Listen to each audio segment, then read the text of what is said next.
But now our next guest is Phoummala Schmitt, so we'll welcome her in. Phoummala, welcome. Phoummala is a Azure advocate, or probably has a slightly different title, but anyway, with Microsoft. Exchange Goddess on Twitter. It will be at Ignite. We want to talk to her just a little bit more about community at Ignite, maybe what some of the differences are, that she's been between VMware and Ignite and other tech communities. Anyway, just a few minutes here. Let me stop sharing the slide and we'll get to Phoummala. Phoummala Schmitt, welcome and howdy. Hello. Hey, Yes, so you're gonna. I heard someone say exchange, and I thought I'd just like pop in, Yeah, pop in. You're like the exchange fairy. You can come. Well, you and Teresa did we're doing a podcast for a while, and it turns out it's a kind of a small world. But you're going to tell us a little bit about. You're going to be at Ignite next week. You're Yep. on the Microsoft team, and actually you were telling me you're bringing in. There'll be some other familiar faces from the VMware community there, but I don't know. It seems like. So what's your gig actually these days, and kind of what's your role, and what will you be doing next week? So I'm a cloud advocate. Gosh, that's just a loaded topic there. I like to say an advocate is a person that advocates not only for the company but also the customers, the community. So if it's in the form of training, providing resources, that's what we're here for. We're that gap between the product groups and the customers, and trying to help make a difference to empower our customers, but also empower our product groups. Let's make a better product. If there's a problem with it, tell us what the problem with it. I'll funnel that through, and let's make this better. Nice. And then in a nutshell, Yeah. And so next week, I don't know. It's I don't know what the head count will be at. How big is Ignite at this point? About 25,000 of my closest friends. So. Well, and it's if for folks, the Microsoft now has several different tracks. They still have, I guess, Build and a couple of other ones, right? So but it's kind of more the IT and Azure conference. Yes. So Ignite, if you look back, Ignite traditionally was like the former Tech Ed, which was more the IT pro type community conference, Windows Server, infrastructure, Active Directory, Exchange, all that good stuff. And then Ignite came about in 2015. So Ignite kind of encompasses a little bit of the developer side, but also infrastructure. So you get the traditional Tech Ed, the crew, Michael Bender, who was on, my former teammate.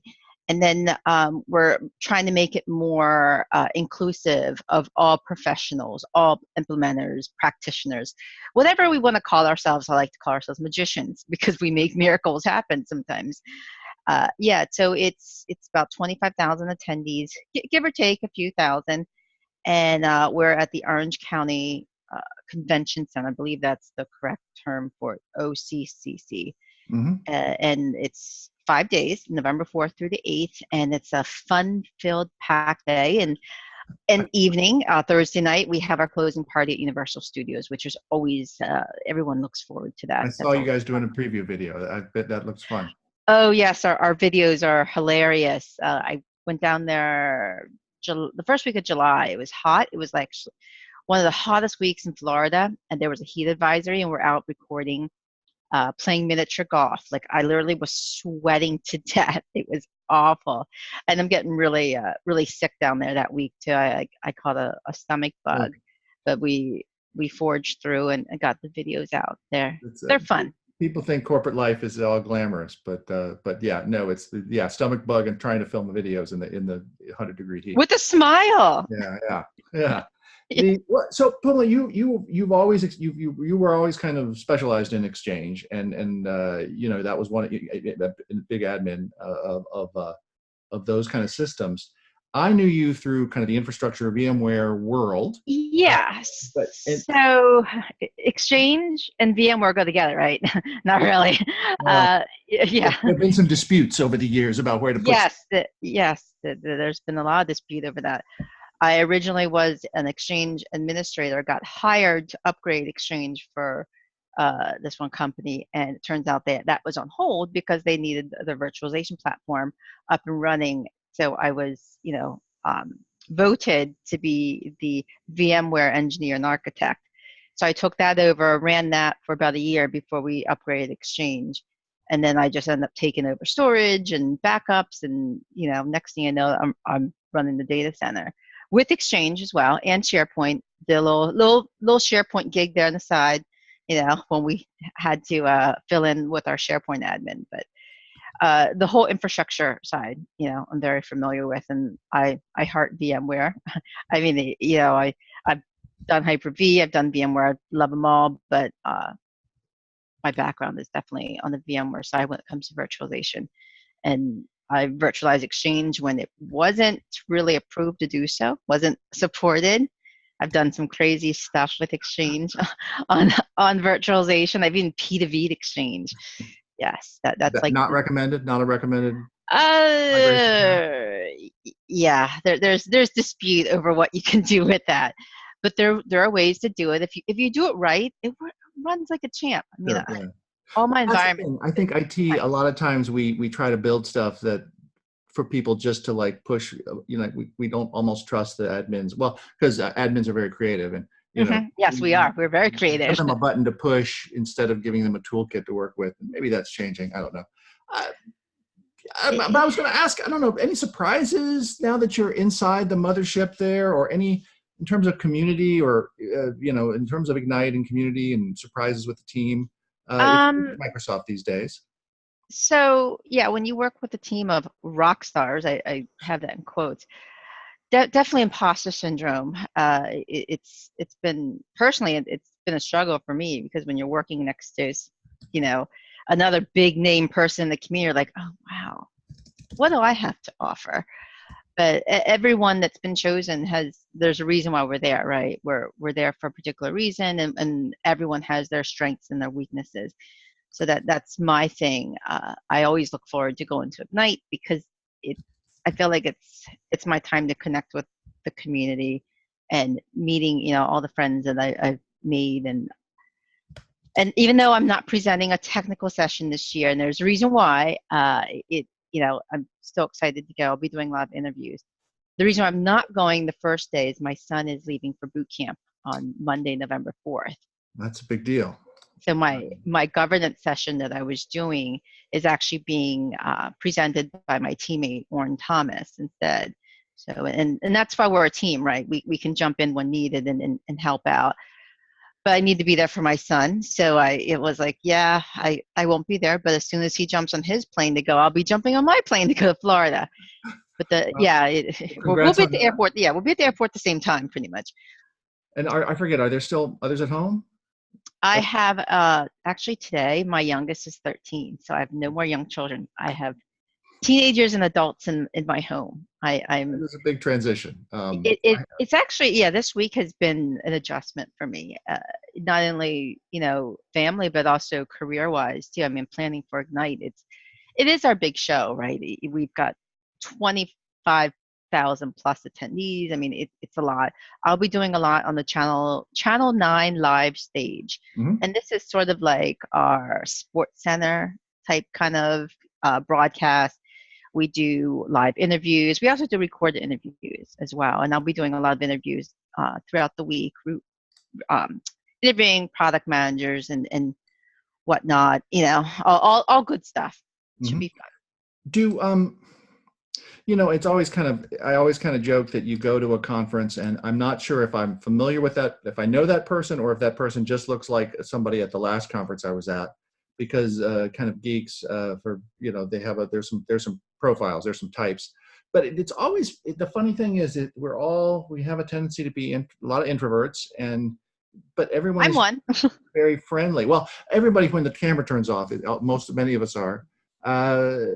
But they're also really friendly if you just say, hey, how's your show going, or something like that. I don't know, any tips for folks if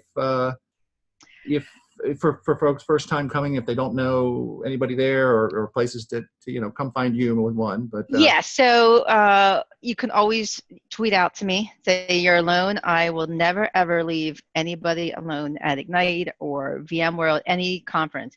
If you are alone, tweet at me. I will come see you, and we will spend the night hanging out and making sure that you're alone. That is one thing I'm very passionate about. If somebody doesn't want to be alone at a conference and they don't know anybody, I will always be there for them. But we also have some sessions for introverts as well. My teammate Sonia Cuff is actually doing a session on being an introvert at a large conference and how to cope with that, because there are different coping mechanisms.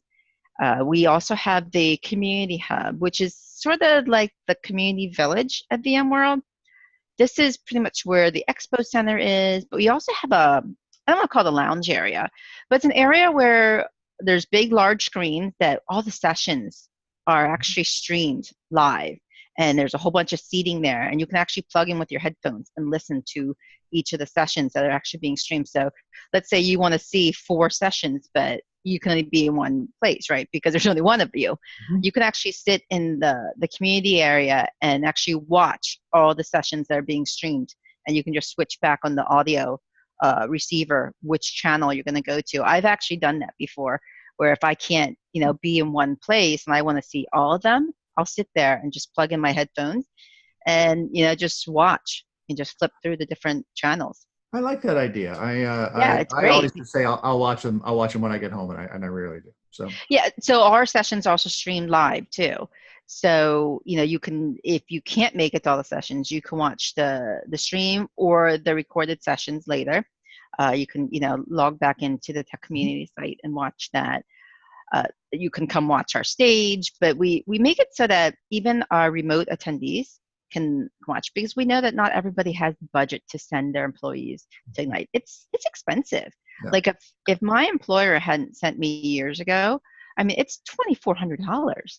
Yeah. That's just the conference pass. Yeah, that's before let alone your flight, your hotel and all the food. Mm-hmm. Well, and some people would say you can eat appetizers all week, but yeah, you can eat so many. You can only eat so many little shrimp. But yeah, and you're gone from work, etc. And I think Microsoft was always, Channel 9 was always was one of the first sites to do a lot of video in a corporate context. So they actually know what they're doing. So it's nice. It's really nice how this year we're even making it even more interactive. So people that are watching remotely are able to plug in or ask questions through our live interviews and whatnot. Nice. And I'll be actually moderating some of those questions. I've like three times I'll be going in to moderate questions from our remote attendees. Because we get it, right? Not everybody can attend. So that's why there's the streaming and then for the people that are there, the best sessions are the hallway sessions, right? Everybody knows that. It's all about the networking and meeting everyone. So the community section where you can actually watch the videos or the streams, that to me is just gold right there. Awesome. Because you can actually sit with your friends and go, hey, let's go watch this session. And you'd be amazed at how many people you meet just by sitting in the couches there and you're watching. It's pretty amazing. The people that you meet at these large conferences. I'm always energized by that and how many people you can meet. But I'm also afterwards I usually collapse and spend. Yeah, we are conference crud. Yeah, exactly. Well, hopefully, whether I get sick or not. I did get sick last time at VMworld. But hey, Phoummala, have a great week. Don't get the conference crud. Good luck with all endeavors and new things with you and your kids, and but also professionally. And if people want to connect, I guess I'll put up your slide. But hey, thanks. Thank you for having me. Have a great day. This is a blast. Yeah, here. Let me. We'll put up your. At Exchange Goddess, just tweet me if you are ever alone at a conference. I'm there. I will, meet up with you. Awesome. And good luck with all the interviews. I'll okay. Thank you. Okay.